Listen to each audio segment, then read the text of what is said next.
All right, my friends, welcome back to another episode of The Real Rebuild. That's right, this is a review of my house under construction. Now, you've made it through quite a bit of the build and the behind the scenes. It's time to actually look at the finished products. So this is really the kitchen, bath, and interior finishes episode. And I thought that we would actually start this episode with the kitchen, and we're going to talk about some of my baths as well. Cabinets are such an integral part of the build, and they absolutely turned out fabulous at my house. I worked with David Betts of Benchmark ATX, which happens to be a Crystal Cabinets dealer, which is a made in Minnesota brand. So let's actually cut to my kitchen under construction, where David and I are doing some planning, and we're going to give you some great tips that I think you can take away for your builds as well. Let's get going. The Real Rebuild, a Build original series, is brought to you by James Hardy. This episode in particular, sponsored by Viewrail. Let's get going. All right, guys, busy day on the job site. My plumbers are working on plumbing roofs. But like I said earlier, this is the perfect time to talk about cabinets. It's a good segue here. I've got David Betts with Benchmark Kitchen and Bath. Now, David is my cabinet guy who's a dealer for a cabinet maker that we're going to be using on this job. We just started recently. We've actually got, one job we've completed already with Crystal Cabinets out of Minnesota. So we're going to be talking about Crystal and specifically for my house, but I think a lot of what we're going to be talking about will translate to all pre-finished, pre-made cabinets. So David, we talked about shop drawings earlier. Give us a little tour of my kitchen and what these shop drawings look like. Sure thing. So this is elevation C, so that's going to be ovens over there. We got 2 applied panel fridges right here. There's an 18-inch Miele unit here. That's the freezer. A 30-inch here. And then we've got cabinets in the middle, right? Yep. With countertop. And then I've got a Miele wall oven and a Miele microwave going on top of that over there, which actually segues nicely to tip number 2, which is you need to choose your appliances early. As you're going to look at these shop drawings, you're going to see that David customized these shop drawings and my cabinets specifically for the appliance selections. Now, if you're building a kitchen that has, let's say, a 30-inch slide-in range, LG, Samsung, Whirlpool, yeah, all those all are the same. No, pretty much the same on that, right? However, if you're doing other models, if you're doing a drop-in cooktop, a gas, of an electric, a 30 or a 36, there's so many options and changes. You got to decide that to give to David, your cabinet guy, early, so when the shop drawings come out, they're correct. So much so that I couldn't even hold on the decision. Let's say there's a lot of manufacturers of built-in 30-inch refrigerators, right? Thermador, Sub-Zero. I could get several manufacturers. I decided on Miele, and the 30-inch Miele and the 18-inch Miele freezer, which is next to it, have such specific requirements for the overlay doors, for the electrical, for the plumbing. You gotta choose that early. All right, David, keep going on the tour. What else do we have elevation-wise? So this is elevation B over here. We chose a custom hood from Crystal, but because we're doing, we wanted the tile backsplash to be the kind of focal point, we have no uppers on either side. So we had them custom make that, make some modifications to it. There's going to be a 42-inch cooktop that goes in here. The really nice thing about the Miele cooktops is they're pretty shallow, so we're actually going to be able to utilize this drawer that our CAD person wrote false front, but we're going to change that, and it's going to be functional. It'll be full of spatulas and cooking tools, etc. Then we're going to have pots and pans below. One quick note I was going to mention on that, this is a 36-inch base cabinet. I decided to do the 42-inch cooktop. Yep. So I've got the full width on there. So we've got a 42-inch hood, but this base cabinet was 36. Because that's such a shallow unit, we could accommodate interfere that with any of our drawers. Yep. Exactly. Yeah.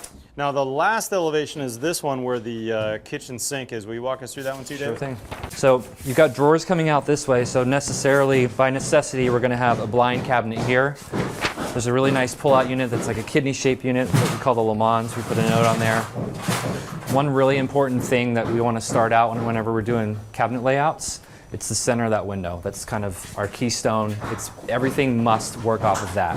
We've got a panel-ready dishwasher right next to the sink. That's another very important kind of spec thing where Matt was saying before, you really want to get your appliances dialed in. Miele especially, they're about 5/16 narrower than a standard dishwasher. Oh, really? Interesting. Yep. Just slightly narrower. The panel spec on a Miele is it's 23 and 7/16 is the imperial conversion of it. Okay, gotcha. So you got to really decide that early, so especially being a panelist. If I just kind of blew past that, we'd have a 24-inch hole, and then we'd have these huge reveals on either side that, you know, we don't want. Love it, David. Good call. Yeah. We have an end view on this previous elevation. One really nice thing about inset cabinets is that we can do a flush inset door, and you can see that detail here. So it's not going to be just a panel stuck onto the side of the cabinet. It's going to look like the fronts where everything is very flush. Yeah.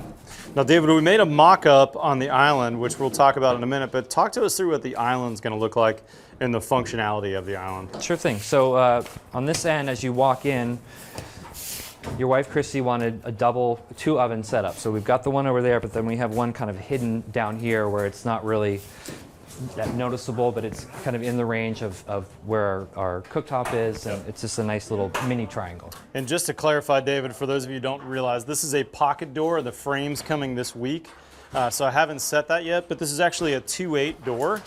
So there's my door width right there, which means the rest of this panel will get filled in, and the cabinets are actually coming out here. Yeah, they're going to be in my cooktop's right in there somewhere, but this will get walled off eventually. So I'll have oven, microwave, and then I'll have a second oven kind of hidden underneath the island.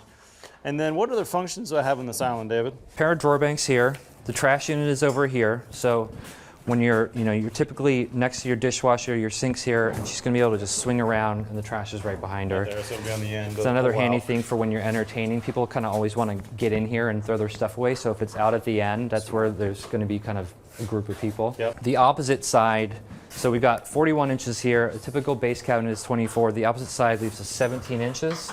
So these are going to be pushed open doors, and this is going to be a kind of what they call a dummy panel on the side of the oven there. Yeah.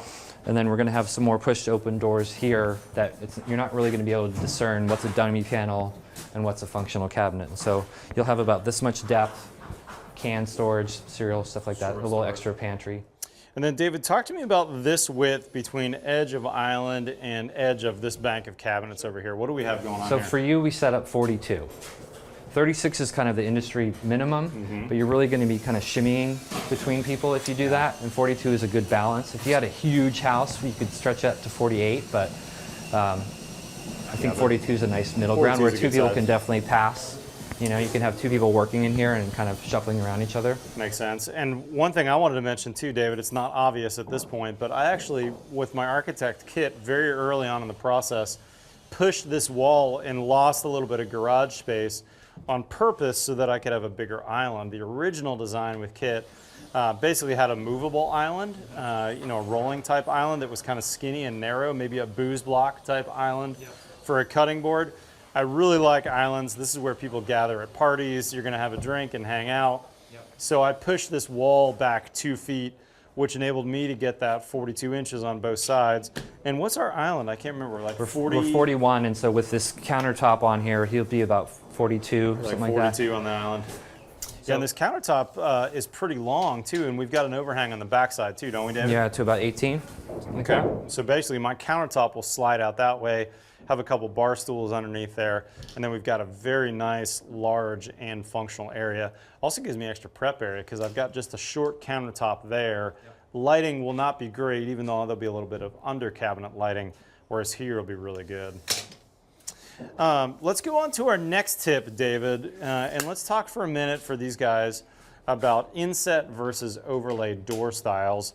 And maybe while we're talking about doors, we can talk about these doors that you've got here. Sure. So an inset cabinet will have the door flush with the frame. It's more of a traditional kind of older world detail. You see a lot of the English cabinet makers like Plain English and Duval Kitchens that I love to follow on Instagram. I get a lot of good inspiration for your jobs, for instance. It's just a more traditional look. You can have a beaded inset or just a framed inset. Overlay allows a lot more kind of wiggle room for installation time and fitment. And by overlay, you mean that door is actually overlaying the cabinet base, right? Yes. And the face frame. Yes, exactly. Yeah, which means you've got a little more forgiveness. Inset, we're going to be flush. This door has a little radius on it, but inset, we're going to be flush from door to frame. And there's going to be this perfect 1/8 inch reveal around This is where on our future videos when we talk about installation, it's super critical. Those, yeah, they have to be plumb and square. So besides the look, traditional versus maybe slightly more contemporary, why would you choose inset versus overlay or vice versa? It's a luxury, to be honest, you know. The inset. Yeah. And I think, you know, you have that luxury to do that, and it's what we were talking 15 to 20% upcharge to do inset versus a full overlay, but it's just such a clean, crisp look, you know. The craftsmanship absolutely has to be perfect because you're going to see that black line between your door and your face frame, and if things are at all canted or not perfectly plumb, that door's not fit perfectly, you're going to see it, which means you're going to spend more as a cabinet buyer, as the builder buying from the cabinet guy, because David's crew, not only at the factory but on the install, they need to have everything just right on the money. So it can be anywhere from 15 to maybe 25 or even higher more. So if you're going to spend, let's say, $20,000 on kitchen cabinets, it could be easily 25 or more thousand to go to that inset. It's probably a good estimate. Yeah. 25%, 20%. I mean, even if the cabinets cost 14% more, as a salesperson or as a installer of cabinets, I'm going to know that we're going to need to take a little more, you know, put a little more TLC into that install. Oh, for sure. It's going to take you at least a day or more longer to install that kitchen with full inset because everything has to be perfect. Yeah, like on your island, we've got legs that run down to the floor, so to give us kind of a furniture detail. So this will be false panels on the end. This panel is going to run straight to the ground, and you'll have these furniture legs. And what I'm going to do when I order these is order them a little bit long, and when we come in, we're going to shoot a laser. We're going to have that thing upside down, and we're going to cut the legs off and flip it so that it sits level. You know, Smart. We can set up the laser, measure down. This side 36 and 7/8. This side 36 and 5/8.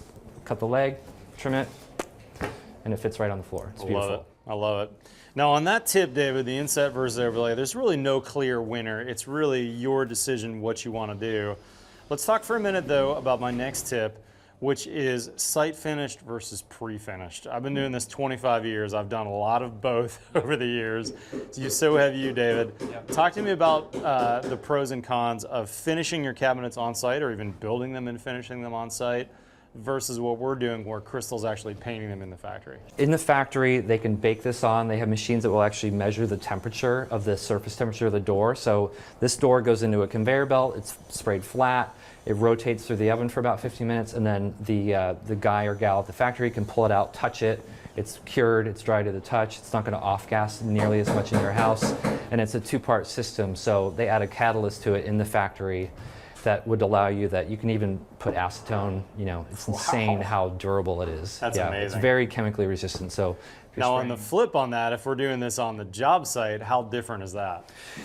Your painter's going to have to go down to, you know, his local preferred paint place and get, sometimes they'll even have a cabinet coat is one of the brands, but this is not an industrial quality finish. You know, Crystal has a whole setup, millions and millions of dollars worth of machinery. They're capturing the off gases, so they can use these kind of more, you know, strong finishes. Yeah, more industrial style finishes. Yes, that are going to hold up over time. And the other thing that I would say on this topic, when I first started my company, I did a lot of site finishes 15 years ago. We see a lot of that in Austin. It's still pretty common to see, but one of the big frustrations for me as a builder was not the quality of the paint. My painter actually did an excellent job. Now, whether it held up for 20 years or not is to be determined.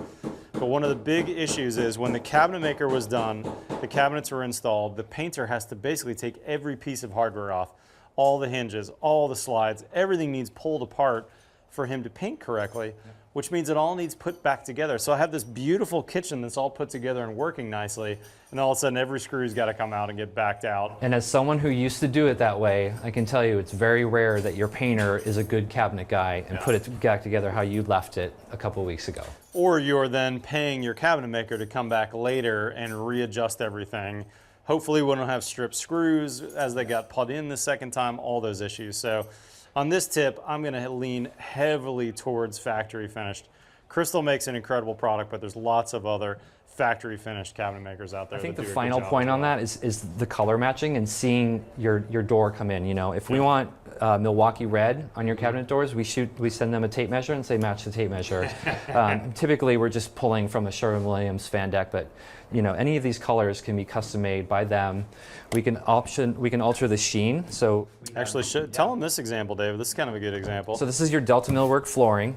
The designer wanted your master, which is not going to have this in it. It will be tile flooring, but she wanted it to tie in. So Crystal, we know that this is white oak. We told Crystal, give us a white oak sample door and get as close as you can to the Delta color. And I think it's beautiful. I think they did a great wash. Like the wash on it is perfect. Yeah, so they sent us this sample, and that's the match to this floor.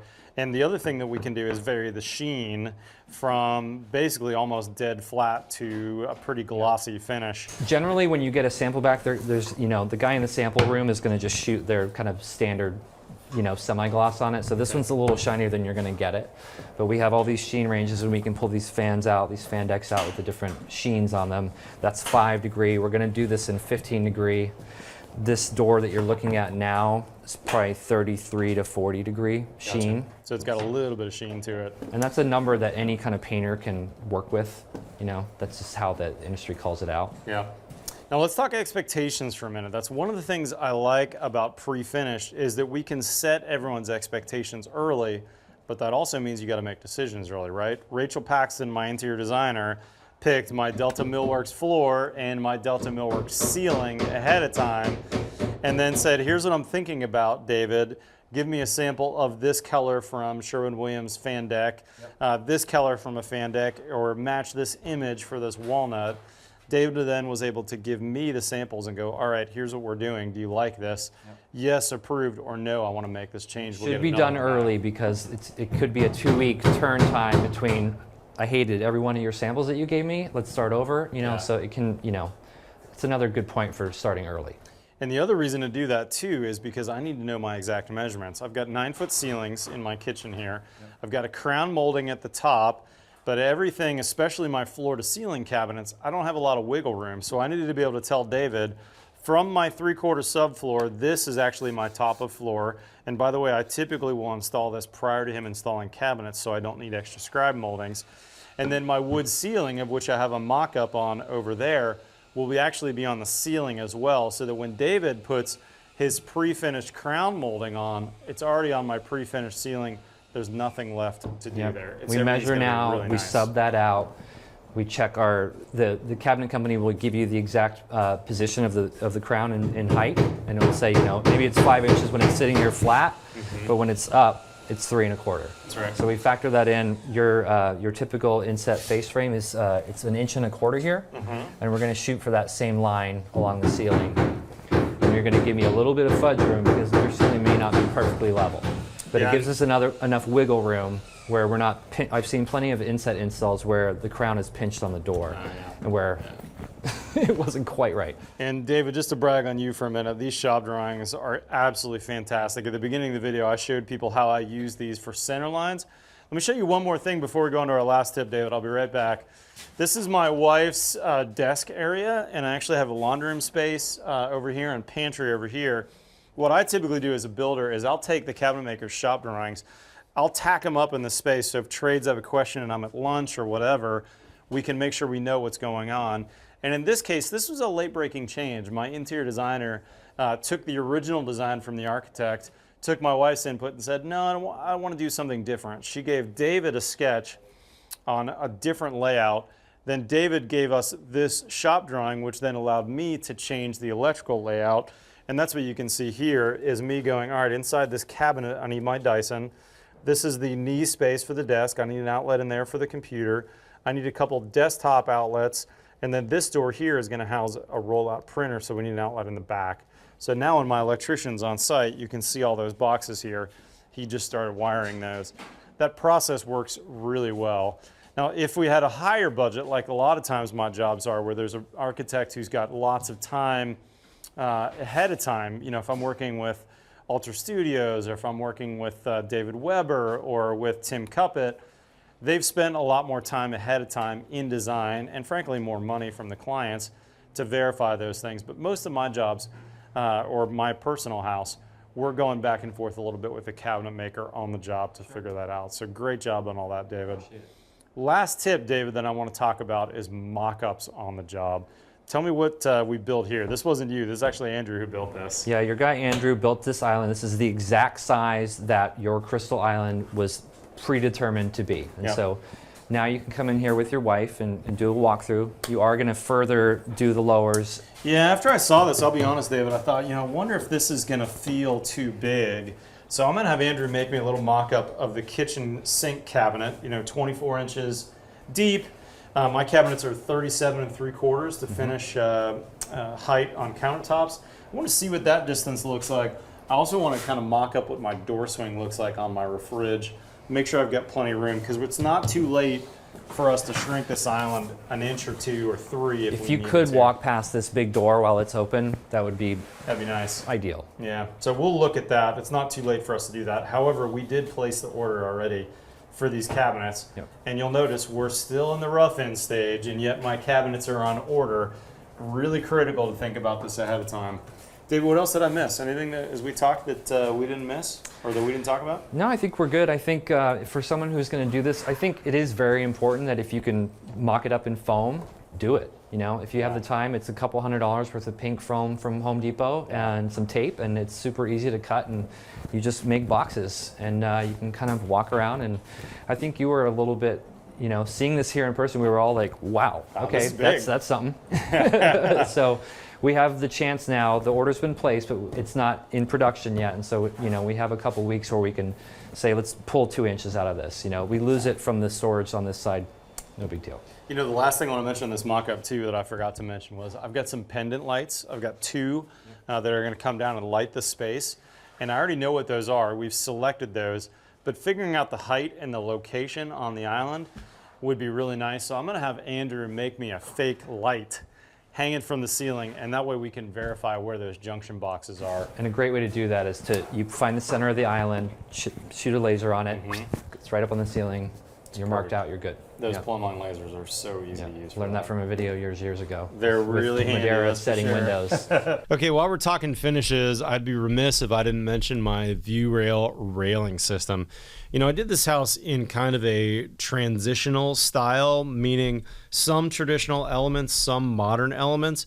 And I got to say, my Viewrail railing system really fits in with that. I was looking to do a more traditional staircase. I've got those white oak treads with the poplar painted risers. I got all the treads from Viewrail too, by the way. You may not know, but they've got a huge stair parts catalog that you can buy from them. So I bought all my treads from them, and then I stained them on site to match my pre-finished floors. But the railing system that they sent, man, it's super cool. Everything you need is in the box, including the cutter for the cable system, including all the bits and blades and lubes and touch-ups and everything you could possibly think of. They really are known for putting everything in the box that you could possibly need in the install, so that there's none of this, oh shoot, I got to run to the hardware store to grab something. And the stair rail looks fabulous. It works perfectly, super strong, haven't had any problems with them. Let's cut to a little section and we'll review how that actually got installed. So what's cool about this system is all the parts and pieces are in these few boxes that got shipped from Indiana direct to my job site via UPS. Let me give you the lay of the land. So first off, obviously the instructions box right here. And then we've got a couple other cool boxes I'll show you in a second of parts and tools that you might need. But there's a few main boxes in here.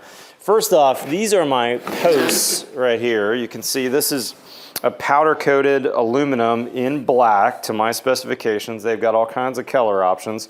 This will get screwed down onto the face of the treads, and there's some beauty caps here. And then the rods themselves will go through here, and the handrail cap will actually cap on the top here. So that's what all these bags are that you see here. I'm not going to open it right this second, but this is my top rail right here. And then this tube is the stainless rods. Now I ended up getting mine in black, but you can do them in all kinds of options. And of course stainless, but let's look at the instructions.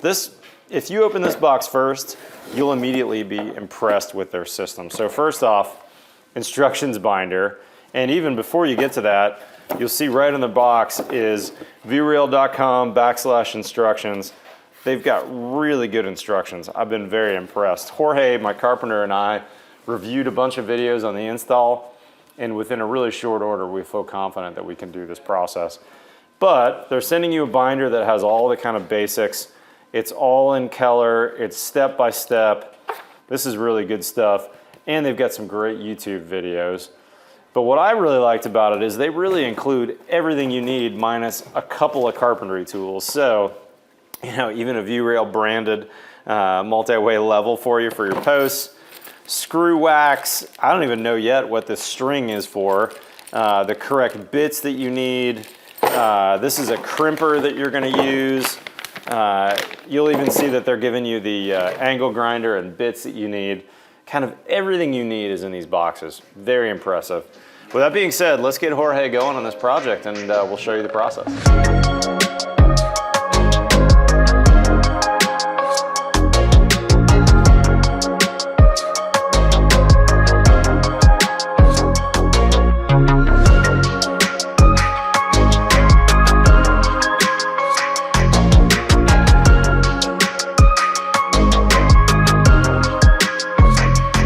All right, y'all, 2 hours in, and look at the progress. We've got all our posts set already. So these 5 posts you see here, these are powder coated to my specifications in this color. I wanted black because that's what my window frames are in a bunch of the parts of the house. They're covered by painting right now, but this will match up with that. I've got white walls and I'll have these gorgeous treads. I think the black's gonna look nice. Jorge put a laser on, set up these posts so they're perfectly in alignment. You can see they're nice and even. They're basically 4 feet apart, which is the max distance you want on this rod system. And they just screw down in the tread. Really simple, super secure. That's not going anywhere. And then this little beauty cover just slides right over and covers that, and we're good to go. Next step is handrail. Now they sent me a beautiful oak handrail to the length I needed, or actually longer, so I can cut it down. But after I saw it, I actually didn't like as rounded as it was on the top. So I'm gonna have Jorge cut just a little bit off this top to make it a little flatter. And then we're gonna miter it on the plumb cut. And that's the next step, is to install the handrail. And then we'll be doing rods. So this project's coming along nice. Catch up in a minute.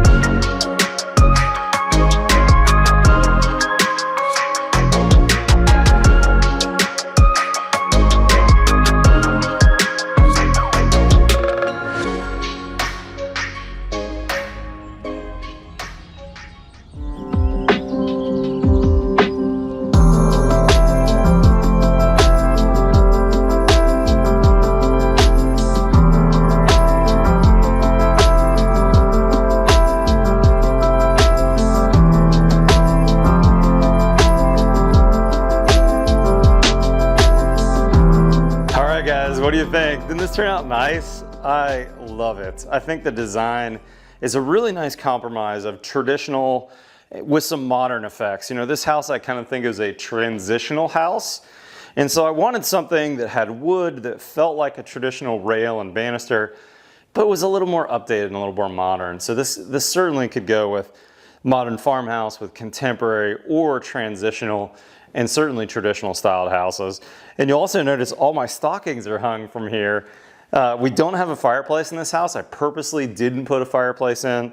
So this railing really feels like the heart of the home. And I think it's funny that my wife immediately said, that's the perfect place to put the kids' stockings. Super fun project. I've absolutely loved working with the Viewrail people. These are really good people out of the heart of America, based in Goshen, Indiana, family-owned company with some really talented people that definitely know what they're doing. So guys, if you've got a project coming up that you've got a railing like this, you've got treads, or you want to check out their Viewrail flight, check out our other videos that we made with that. Really cool systems that can really range all kinds of different architectural styles. But this one, super quick to go together, well priced. This is definitely a value. Okay, y'all, as you can see, my kitchen turned out fabulous. Isn't it funny to go see the kind of under construction. The plumbers were working right behind us as Dave and I were filming that. And now you can see these shots of my house. I mean, my kitchen, my cabinets, they totally make the house. And I'm a big believer in spending money on cabinets. I've always told clients to steer away from the kind of cheap cabinet world out there, because good cabinets just pay for themselves and last. So with that being said, let's talk about countertops that last as well. I did a man-made countertop that looks like a natural countertop. And one of the big reasons I did that was, you know, I've got a big family. I've got 4 kids. My wife likes to cook a lot. I knew this was not going to be a fancy showroom kitchen. This was going to actually be a working kitchen. We cook at least 6 dinners a week in my household. We probably go out once a week or so. So there's a lot of cleanup. There's a lot of spills. There's a lot of action. Let's cut to a scene where we can actually learn about the Caesar stone that I used in my house. And let me show you some of the testing that I did before I decided to use it. I've got a little test here. I wanted the look of marble. I love that kind of veining and natural look, but I've heard that marble doesn't stand up so well over time when you've got a family, especially because my wife, when she cleans the kitchen, wants it to look like the day it was installed. So here's what we've got. Caesar stone. This is actually a cutout from my kitchen. You can see they make it really look like marble, even though that's a man-made material. This is quartz. These two are real marble samples. This is marble and this is marble. Here's a cutout from my actual kitchen. This is my cooktop cutout that I cut a section off for this test. And we're going to test it between wine and coffee to see what happens. All right, guys, a little bit of a spoiler alert. I did this test yesterday on marble, and I used wine and coffee. And this sample had a puddle of each on for 90 minutes. I wiped it off with soap and water, and then I wiped it off with simple green. And check out the staining that happened on this marble sample. You can clearly see the purple stain and very clearly see the coffee stain where the coffee spilled over the edge, it's soaked in. Marble is a very porous material, and it's disappointed a lot of people over the years who love the look when it's installed new, but don't love the patina, as we say. Caesar stone, on the other hand, this is a man-made material. It's made from quartz. I hear that it's pretty bomber, pretty impervious. I'm going to test it. And let's test it with another piece of marble just to see if this other style of marble maybe is more impervious than this style. So, red wine and coffee. Let's set the timer. Let's do Cabernet first. The finest Cabernet available at 7-Eleven. Let's put a little puddle on each. Oops, I need a little bit more on this Caesar stone. That's not quite enough. And I taped the center just so if we could see the marks. This is day old cold brew from Starbucks.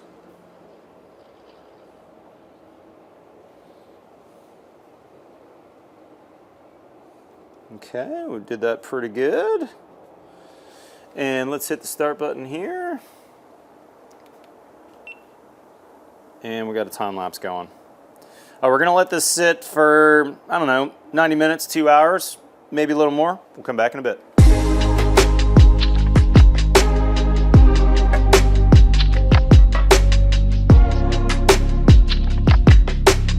All right, y'all, it's been just shy of 2.5 hours. Let's stop the clock here, turn the GoPro off. And what I'm curious about is how much staining's happening here. It looks to me like the coffee and the red wine are dried now on the Caesar stone. There's still a little bit of wetness happening over here in the marble. Let's just wipe it down.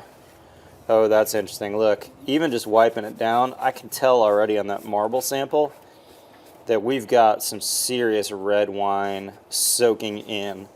Now, this was a sample straight from a countertop yard, and so I expect it to have a sealer on it already, because that's what would be on your house, would be a sealed piece of granite, or pardon me, marble in this case.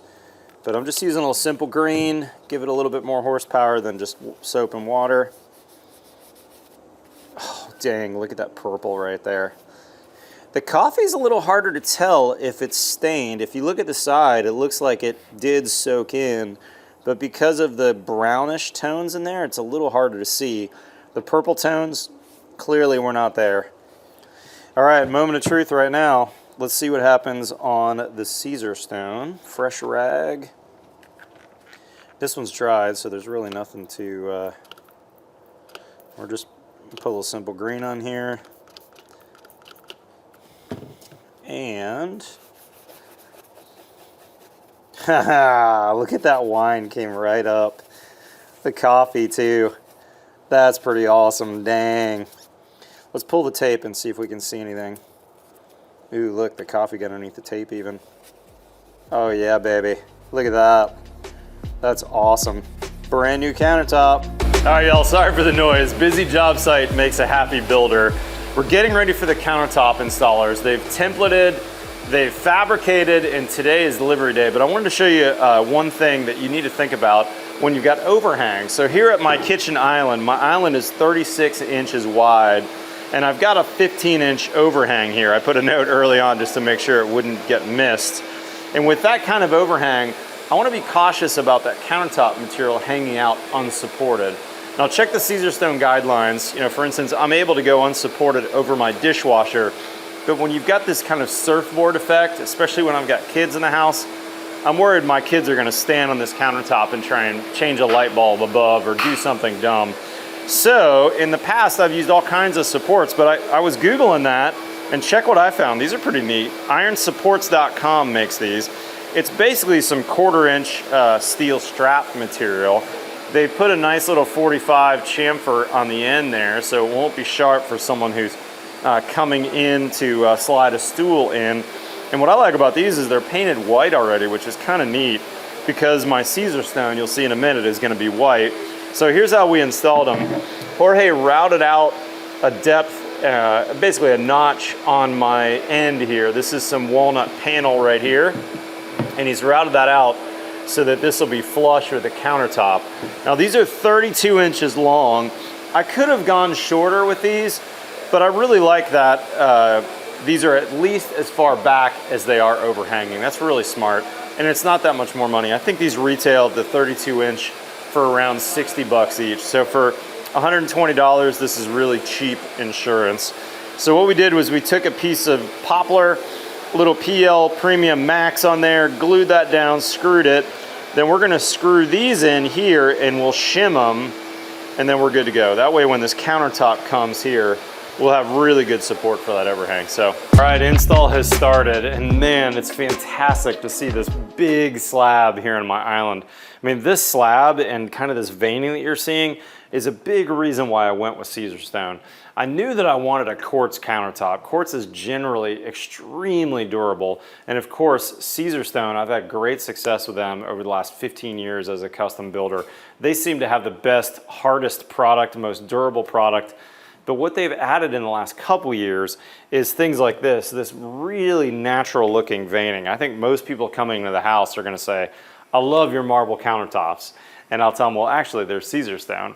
Fantastic and very natural, but all those benefits of quartz and of Caesar stone in particular, which is non-porous, non-staining, very easy to care and clean for, really hardly any maintenance to do on them. Now let's talk about a couple of the details though. So first off, let's talk overhang. So you'll notice my cabinets are what they call inset cabinets, which means that my face of my drawers is not on the face of the frame, it's actually inset, and sometimes they're considered inset flush. Gorgeous cabinets from Crystal.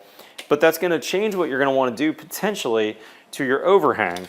Now if you look here, we are 3/4 of an inch overhanging between our countertop to our cabinet. The reason being is if I've got a sponge and I'm cleaning the countertop, I want my hand to get in there.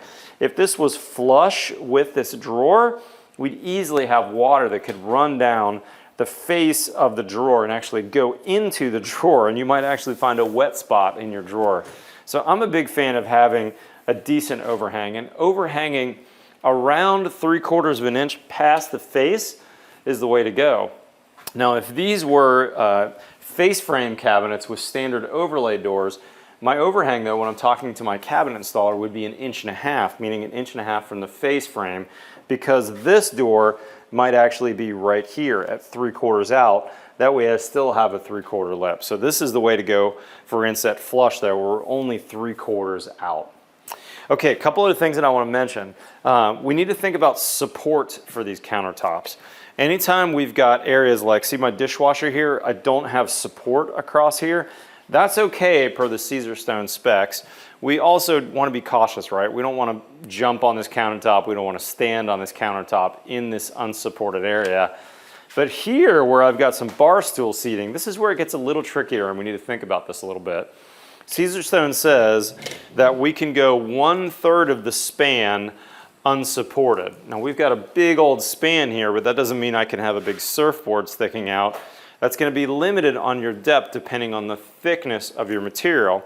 This happens to be 3 cm material, which is basically 1.1 inches for us Americans out there. They also make this in a 2 cm, which is basically a 3/4. If this was a 3/4 material, they tell you that you can go up to 12 inches unsupported. And with this 3/4, or pardon me, with this 3 cm material, we can go up to 16 inches unsupported.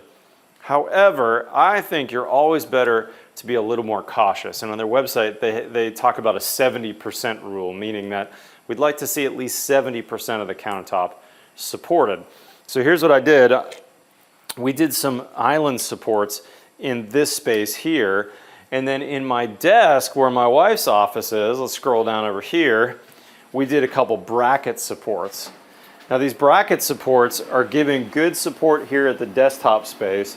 And then we also screwed into the studs some 3/4 material so that now this has a place to actually adhere to. The countertop can be glued down into those spaces.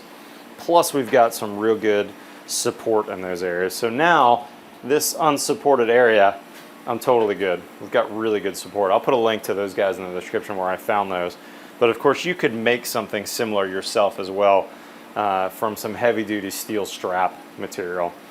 When Alpha came, they measured for this. This is a desk grommet, don't forget about those. And I ordered a Doug Mockett grommet that will fit in there. So my wife's computer will be able to drop her Ethernet connection and her plug-in for the Mac to the under desk area. Now another thing that we need to think about though is cooktops. Now in my kitchen I went induction and I got a Miele induction cooktop, which is very thin. It actually ends up being just a hair over 3 inches thick, but I put a drawer in my cabinetry below. So I'm actually going to need to cut the back of the drawer down and a little bit of the side to make sure that I've got room in there, but I'm still going to be able to take advantage of that drawer space underneath. And as you look at it when it's all done, it'll look very normal with a full size and operable drawer. I'm really happy with how it turned out. A couple things I want to point out now that it's done. First off, I'm going to need to do some final touches on here, and if you scroll down, you're going to see there's the shims that we used, and we shimmed the countertop up to get it perfectly level. I'm going to have my painter run a bead of big stretch caulk in white to match these cabinets all along there. So that will finish that out. And you know, a big reason why builders are always pushing for that countertop selection early is because this is the long pole in the tent. You know, until these countertops get on, I can't tile, and I can't install outlets until tile's on, and I can't install any of my plumbing to get a final inspection to get people to move in. So it's really critical to get on these countertops early, get selections from your clients, and think about the details. Guys, hopefully you learned something from this video. This was certainly sponsored by Caesarstone, but my hope was that you learned something no matter which countertop you end up using on your project. Okay, so countertops 2 years later, I gotta tell you, they still look like the day I put them in. Everything comes off. I've had no issues with staining. And compare that to some of my clients that have had marble countertops, let's say, that have had stains, that have had chips, that have other issues. I mean, it's just a no-brainer for me. I've absolutely loved the Caesarstone in my house. Let's talk appliances for a minute, though. This is a slightly more nuanced answer for me. You know, I used Miele everywhere, and full disclosure, they gave me a discount on my house. This was not a free appliance package by any means, but I did get a discount. I had a business partner years ago that flew over to Germany. This is like 10, 15 years ago now. and saw the Miele factory in Germany and was thoroughly impressed. You know, eat off the floor clean. But one of the things that he said to me that I thought was so interesting was, he said, you know, you would see sheets of steel coming in one end and finished appliances coming out the other. The Germans were so specific on how they made the appliances that they were proud that every screw that went into the appliances was literally made in that factory. And so raw goods on one side, finished goods out the other. The thing that's interesting about Miele in Europe too is because they're such a huge brand, there's service techs everywhere throughout the whole country. Now, fast forward a couple years to America. Miele's pretty huge in America, and in my town, they've got a lot of service techs. The one thing I would tell you, though, is I did have a couple of service issues that I didn't love and I was a little bummed by. And had I been a little more rural or in a town that didn't necessarily have a service tech nearby, I got to say I might hesitate to use Miele. I think they're super well made. But if you need service, parts are not close by if you're in America, and a service tech may or may not be close. So if you're in a big city, LA, New York, Austin, Chicago, certainly they've got great representation. I'll be honest though, if you're in rural Missouri, I don't think I would use Miele for the simple fact that parts and service may be hard to find. Let's talk about a few specific appliances. For instance, my dishwasher, I'm now on my second house of the Miele dishwasher.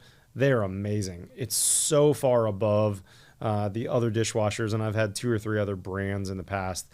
It's unbelievable. It cleans fantastically. And one of the big deals about their dishwashers that no one seems to talk about in their literature is that they have a built-in salt container at the bottom of the tank that when you fill that, now you've got basically a built-in water softener, which really helps you get super clean, sparkling, spot-free dishes at the end. Dishwasher, fabulous. Highly recommend Miele dishwashers no matter who else you're using for appliances. Induction cooktop. Now, this is an interesting one. For years, I've been saying how induction is a better way to go than gas cooktops. You know, they boil water super fast. There's no issues with a hot counter because it actually heats the pot and not the surface of the cooktop. There's less gas emissions from burning a fossil fuel inside your house. On the other hand, my wife just honestly hasn't loved cooking with induction.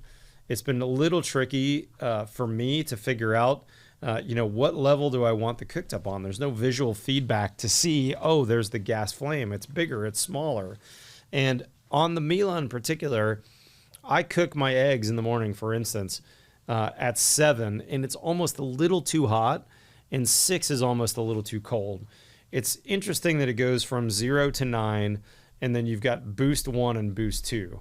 And if you're boiling water, obviously you're going to go to the highest boost level. But if you're doing normal cooking, this 0 to 9 thing, it doesn't make perfect sense to me. And I don't know what to say other than maybe that's just me. I've had no problems with the cooktop. It's worked just fine. But there's something about that I just haven't loved. So I don't know. If I build again, I think I might actually go back to a gas cooktop. And my wife has been upset with me for not putting a gas line in. I think if I would have put a backup gas line in, she would have made me rip that cooktop out and actually put a gas cooktop in. Speaking of my wife, let's talk laundry for a minute. I made like a 30-minute video on my Miele laundry system. I have their ventless dryer, and personally, I do all the laundry in my house. I love it. I've had 0 issues with my washer and my dryer. They work great. I do not have a vent to the outside.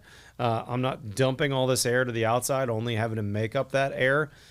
However, the size is a bummer. I got to say, the size is kind of compact plus, let's say.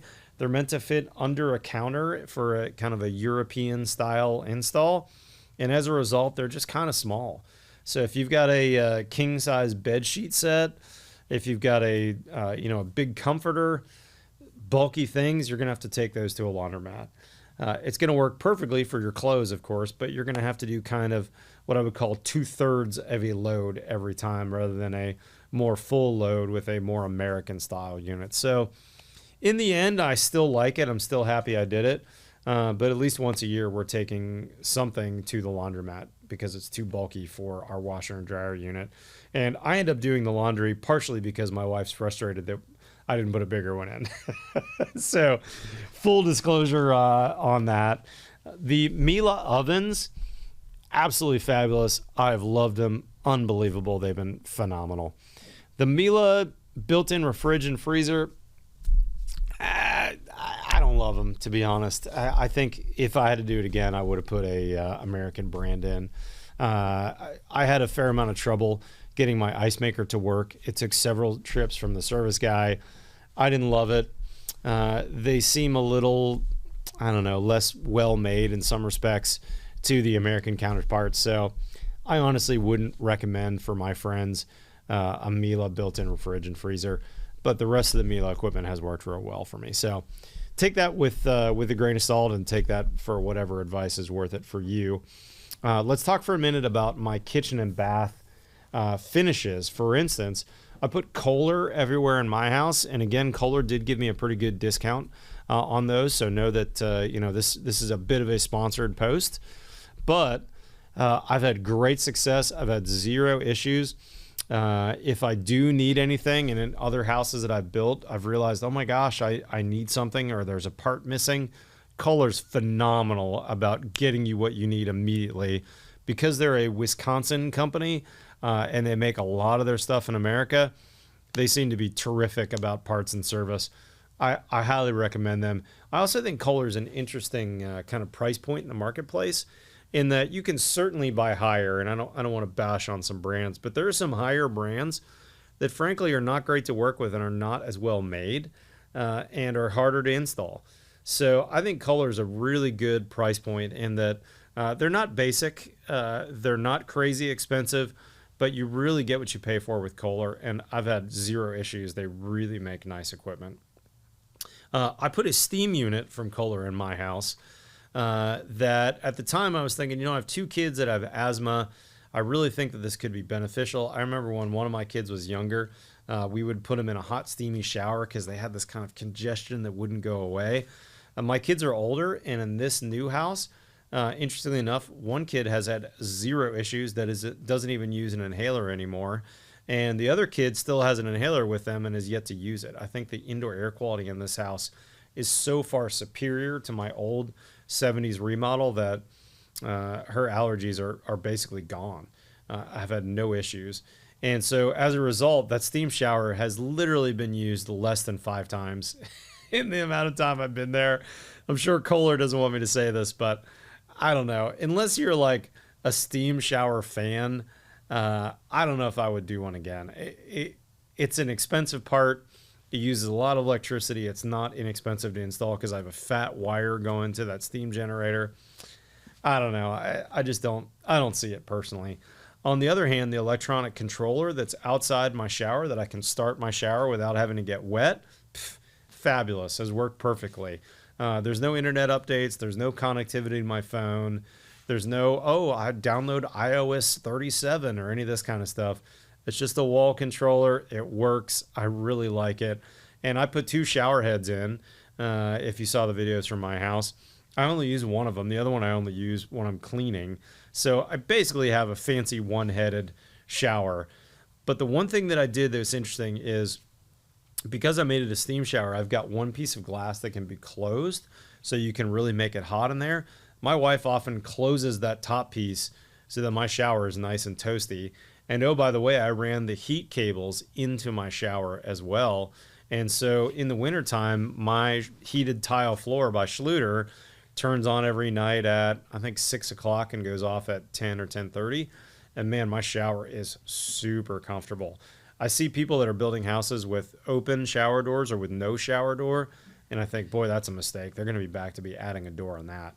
You are not going to feel comfortable in an open shower, especially if you've got any type of air blowing on you whatsoever from a vent across the room. So I've absolutely loved it at my house. Hey, while we're talking appliances, one video that I made that I think is really an important one to review is the makeup air that I did for my range hood. So let's go take a look at about a 7-minute section talking about that system. Everybody's got a smoke pen, right? So when we're cooking, we want to make sure that the combustion gases, especially if you were using a gas cooktop, are exhausted out of the house. Now I happen to have a Miele induction cooktop here, so I'm not as worried about combustion gases, but I certainly want smells and smoke and anything else that's going to happen at this area to be exhausted out of the house. So, a little for example, here's my smoke pen. When I turn that exhaust fan on, I'm going to be looking for that smoke to be going up the exhaust and out of the house. Now this is a particularly quiet system because I have a remote blower fan. This happens to be made by Fantech, and this is an insert hood from Fantech. It's connected with some duct work, and my remote blower fan is actually on the other side of the wall here. So we walk around the corner in my pantry, this access panel right there, there's the motor. That's a 400 CFM Fantech fan. I believe that's the Prio Air 400.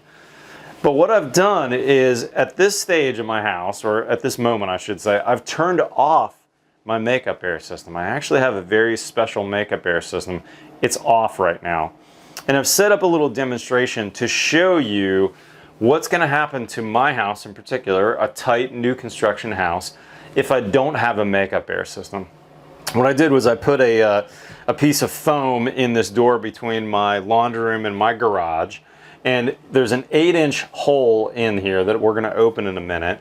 And I have an 8-inch hole to the outside that's connected to my fan, meaning I'm exhausting through an 8-inch hole. Now I use my manometer. Everybody has a manometer in a smoke pan, right? A manometer is basically a pressure gauge. See this red tube right here? That's going to the outside and it's going to my gauge.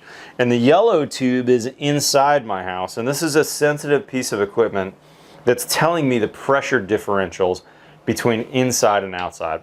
Now with my makeup air off, you can see even with this vent taped up, there's a little bit of air coming in. And even with a tight house, my house, there's some amount of leakage. I can't seal it up 100% perfectly. There's always going to be a little bit of leakage. And so that's, you can see it's blowing. It's trying to suck the air in and then out that hood. But what's interesting is you're noticing my house has minus 25 pascals of pressure differential negative, which means I'm really creating a vacuum in the house. And as a result, all that air is trying to suck in and make up that vacuum.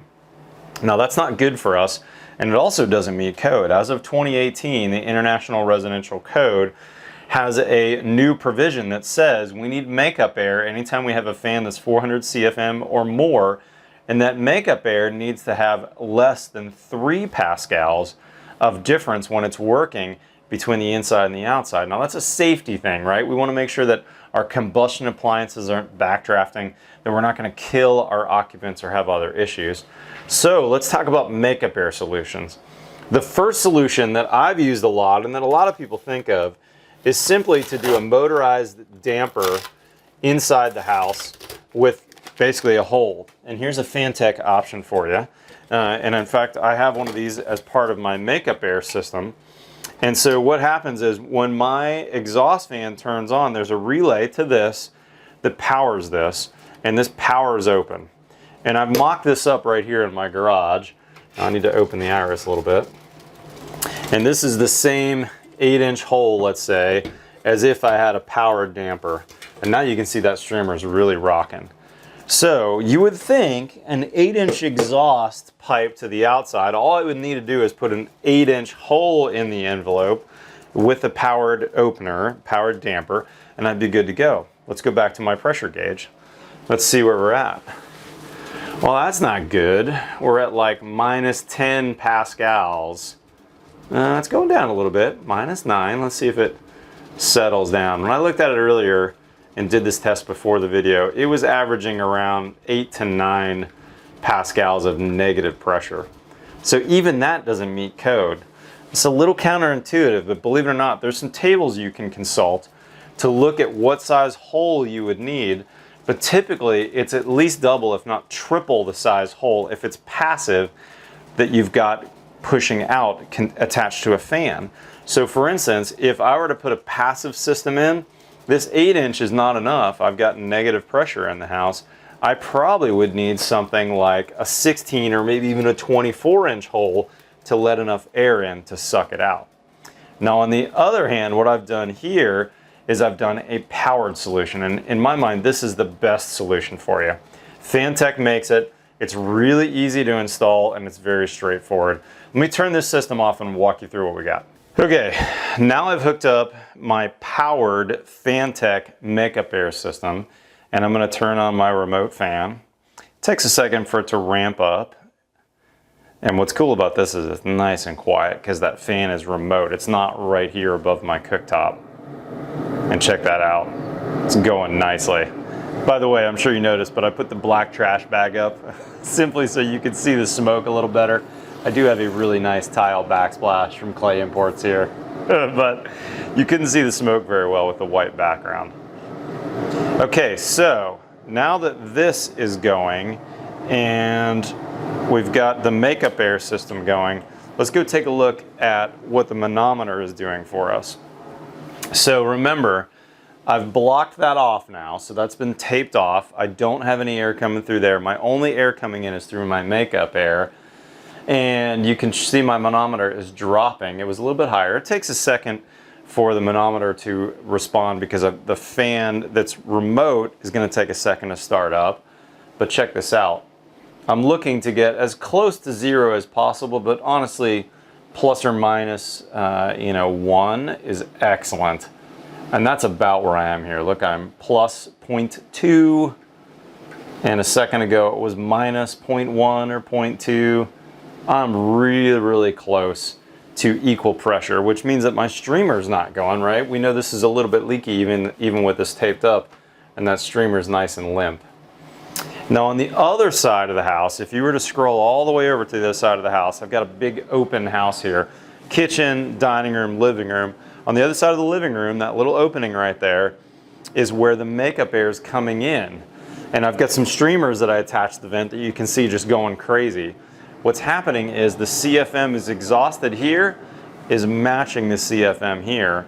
And I didn't need a flow hood to do it, right? I don't need a flow hood to check on how many CFM that is and tune it. All I had to do was put my manometer out and get that pressure equalized. And once the pressure is equalized, then the flow is equalized. All right, guys, let's wrap up this video. I thought it'd take 1 second to talk about the lighting that I used in my house. At the time, the store that I bought everything from was called Circa Lighting. They've changed their name to Visual Comfort and Company. They have an Austin showroom, but my understanding is they're kind of nationwide. They've got showrooms everywhere. And Suzanne, my designer that I worked with, did a fabulous job working with my interiors person, such that really every fixture in my entire house, inside and out, came from Visual Comfort. And man, they look absolutely fabulous. From the pendants over my island, the chandelier in my dining room, my outdoor fixtures, everything just turned out really, really nice. I'm a big fan of these guys. Not a sponsored post here at all. Just use them a lot on my builds, and they're great people. So Visual Comfort, I believe their website is visualcomfort.com. With that being said, this wraps up episode 7. Big thanks to all my friends out there that helped me in the video. David Betts, who you saw at the beginning, fabulous cabinet maker, still working on my jobs today. I really had some amazing people work on my house, and 2 years later, man, this house has been unbelievable. Quick plug, if you're interested in coming to Build Show Live, which is happening in Austin, November 2024, my personal house that we've been making this series on is going to be on the tour. You've got to sign up early, though, to get tickets, to actually get tickets for the tour. They're going to sell out, I guarantee you. And I think we're limiting that to 300 people. So if you're interested in coming to Austin, coming to our conference and taking a tour of my house, go sign up for updates at buildshowlive.com. With that being said, friends, I really appreciate you joining me here for this Real Rebuild series. We got 1 episode left, that final walkthrough of my house. We'll see you next time on The Build Show.